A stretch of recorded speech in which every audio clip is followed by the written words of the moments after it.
Assalamu alaikum. I am Mohammad Mudassir and today we will discuss a very important module of MDCAT physics, which is circular motion. Circular motion basically दो types की होती है, uniform circular motion और non uniform circular motion. इन दोनों में जो basic difference ये है कि कोई भी बॉडी अगर यूनिफॉर्म सर्कुलर मोशन में है तो उसकी स्पीड कांस्टेंट होगी, अगर कोई body non uniform circular motion में है तो उसकी स्पीड जो है वो कंटिन्यूसली चेंज हो रही होगी। इसके बाद जो आज हमने बेसिक टॉपिक को कवर करना है वो ये है एक्सेलरेशंस ड्यूरिंग सर्कुलर मोशन। बहुत से टीचर सिर्फ एक्सेलरेशन की दो टाइप्स को डिस्कस करते हैं, सेंट्रीपिटल एक्सेलरेशन और एंगुलर एक्सेलरेशन, लेकिन इसमें बेसिक 4 टाइप्स ऑफ एक्सेलरेशन है जिससे एमडीकैट में क्वेश्चन आता है। मैं इन 4 टाइप्स में आपको एक कीवर्ड बताऊंगा, आपने उस कीवर्ड को याद रखना है और वही कीवर्ड एमसीक्यू का पार्ट होगा। आप इजीली उस कीवर्ड को याद रखते हुए आंसर तक पहुंच सकते हैं। So first acceleration is centripetal acceleration. Centripetal acceleration को हम रेडियल एक्सेलरेशन भी कहते हैं। Centripetal acceleration basically centripetal force से प्रोड्यूस हो रहा होता है। जो सेंट्रीपिटल फोर्स की डायरेक्शन होती है वो रेडियस के अलोंग होती है। अगर सेंट्रीपिटल फोर्स सेंटर की तरफ डायरेक्टेड है तो सेंट्रीपिटल एक्सेलरेशन की डायरेक्शन भी सेंटर की तरफ होगी। इसी वजह से हम इसको रेडियल एक्सेलरेशन कहते हैं। आपने ये याद रखना है, centripetal acceleration due to change in direction of velocity की वजह से प्रोड्यूस होता है। जहाँ पे भी एमसीक्यू में ये लफ्ज़ आए due to the change in direction of velocity, तो आपने समझ जाना है वो सेंट्रीपिटल एक्सेलरेशन की बात कर रहा है। इसी तरह से अगर एक्सेलरेशन में चेंज आ रहा है तो वो change in direction in velocity की वजह से होगा सेंट्रीपिटल एक्सेलरेशन की केस में। अब इसके हम कुछ एग्जांपल्स देख लेते हैं। जिस तरह से एक कार है वो एक कर्व पे टर्न ले रही है, उसकी जो स्पीड है वो कांस्टेंट है, लेकिन जो उसकी डायरेक्शन ऑफ वेलोसिटी है वो कंटिन्यूसली चेंज हो रही है। इसी तरह से जो हमारी ज़मीन है वो सन के गिर्द और ऑर्बिट में रिवॉल्व कर रही है। सन और अर्थ के दरमियान जो ग्रेविटेशनल फोर्स है वो एक्ट करती है सेंट्रीपिटल फोर्स के तौर पे। इसी तरह से जो हमारी अर्थ और सन के दरमियान में एक्सेलरेशन होगा वो सेंट्रीपिटल एक्सेलरेशन होगा। जो इसमें आपने कीवर्ड याद रखना है वो ये याद रखना है, change in direction of velocity. जब भी एमसीक्यू में ये लफ्ज़ होगा आपने समझ जाना है वो बात कर रहा है सेंट्रीपिटल एक्सेलरेशन की। इसकी जो डायरेक्शन होती है वो टूवर्ड्स सेंटर होती है या फिर अलोंग द रेडियस। अब हम कुछ फार्मूलाज देख लेते हैं सेंट्रीपिटल एक्सेलरेशन के लिए। पहला जो फार्मूला है वो ये है AC=v²/r। ये फार्मूला यूज़ होगा लीनियर वेलोसिटी के केस में। अगर लीनियर वेलोसिटी कांस्टेंट हो जाए तो सेंट्रीपिटल एक्सेलरेशन और रेडियस का रिलेशन इन्वर्स हो जाता है।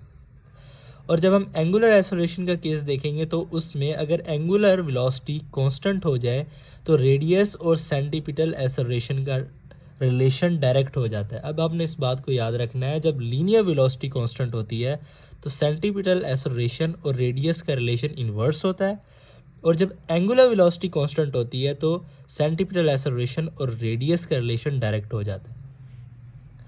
अब यहाँ पे ओमेगा है, ओमेगा की वैल्यू होती है 2π/t।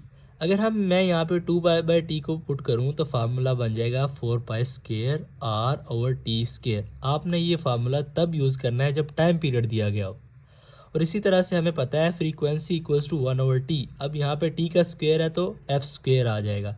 और इस फार्मूले को आपने तब यूज़ कर देना है जब नंबर ऑफ़ रेवोल्यूशंस यानी फ्रीक्वेंसी दी गई हो। अब इसी तरह से हम डिस्कस करते हैं जो कि यूएचएस में एक इम्पॉर्टेंट एमसीक्यू आया है, सेंट्रीपिटल एक्सेलरेशन किस मोशन में प्रेजेंट होता है, यूसीएम यूनिफॉर्म सर्कुलर मोशन में, नॉन यूनिफॉर्म सर्कुलर मोशन में, दोनों में या किसी में भी नहीं। तो इसका जो करेक्ट आंसर है वो है बोथ, क्योंकि जो डायरेक्शन ऑफ वेलोसिटी होती है वो चेंज हो रही होती है दोनों केस में, बस स्पीड कांस्टेंट होती है यूनिफॉर्म सर्कुलर मोशन में और नॉन यूनिफॉर्म सर्कुलर मोशन में चेंज होती रहती है। मैंने आपको बताया कि सेंट्रीपिटल एक्सेलरेशन जो होता है वो प्रोड्यूस होता है due to change in direction of velocity. तो सिर्फ डायरेक्शन ऑफ वेलोसिटी चेंज हो रही है, स्पीड दोनों में कांस्टेंट है, इस वजह से ये दोनों में प्रेजेंट होता है। इसके बाद जो हमारा नेक्स्ट एक्सेलरेशन है वो है टेंजेंशियल एक्सेलरेशन।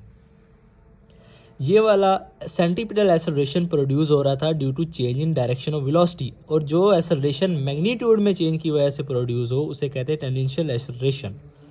सो आपने यही कीवर्ड याद रखना है, जो acceleration due to change in magnitude produce हो उसको हम टेंजेंशियल एक्सेलरेशन कहते हैं, और इसकी डायरेक्शन भी अलोंग द टेंजेंट होती है।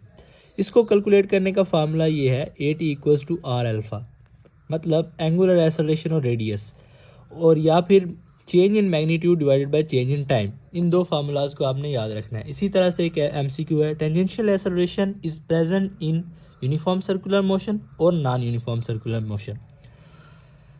यूनिफॉर्म सर्कुलर मोशन में टेंजेंशियल एक्सेलरेशन ज़ीरो होता है क्योंकि स्पीड जो होती है कांस्टेंट होती है, और जब स्पीड कांस्टेंट हो जाएगी आप इस जगह पे अगर ज़ीरो को पुट करेंगे, ज़ीरो डिवाइडेड बाय टाइम, तो आंसर जो हमारा आएगा वो ज़ीरो आ जाएगा। इसीलिए tangential acceleration uniform circular motion में कांस्टेंट होता है, और नॉन यूनिफॉर्म सर्कुलर मोशन में ये कांस्टेंट नहीं होता है क्योंकि स्पीड चेंज हो रही होती है।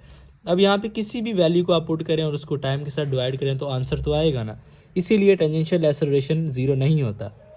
इसके बाद हमारे पास जो थर्ड एक्सेलरेशन है वो बेसिकली कम्बिनेशन है सेंटीपिटल एक्सेलरेशन का और टेंजेंशियल एक्सेलरेशन का। सो नेट एक्सेलरेशन को कैलकुलेट करने का फार्मूला होता है सेंटीपिटल एक्सेलरेशन का स्क्वायर प्लस टेंजेंशियल एक्सेलरेशन का स्क्वायर और होल अंडर रूट। ठीक है, अब यूनिफॉर्म सर्कुलर मोशन में हम देख लेते हैं। यूनिफॉर्म सर्कुलर मोशन में जो टेंजेंशियल एक्सेलरेशन होता है वो ज़ीरो होता है, तो जब हम इस फार्मूले में टेंजेंशियल एक्सेलरेशन की जगह ज़ीरो पुट करेंगे तो हमारा आंसर जो आ जाएगा सेंटीपिटल एक्सेलरेशन आ जाएगा। मींस ये कह सकते हैं जो यूनिफॉर्म सर्कुलर एक्सेलरेशन में हमारा नेट, हम ये कह सकते हैं कि जो नेट एक्सेलरेशन होगा यूनिफॉर्म सर्कुलर मोशन में वो सेंटीपिटल एक्सेलरेशन के इक्वल होगा। अब इसी तरह से हम नॉन यूनिफॉर्म सर्कुलर मोशन में देख लेते हैं। नॉन यूनिफॉर्म सर्कुलर मोशन में ना ही सेंटीपिटल एक्सेलरेशन ज़ीरो होता है, ना टेंजेंशियल एक्सेलरेशन ज़ीरो होता है। सो जो हमारा नेट एक्सेलरेशन होगा वो इक्वल टू होगा सेंटीपिटल एक्सेलरेशन का स्क्वायर प्लस टेंजेंशियल एक्सेलरेशन का स्क्वायर और overall square root. Last one is angular acceleration. जहाँ पे भी ये लिखा होगा rate of change of angular velocity तो आपने समझ जाना है एंगुलर एक्सेलरेशन की बात हो रही है, और इसको कैलकुलेट करने का फार्मूला ये है यूनिफॉर्म सर्कुलर मोशन में टेंजेंशियल एक्सेलरेशन ज़ीरो होता है, सो एंगुलर एक्सेलरेशन भी जो होगा वो ज़ीरो हो जाएगा।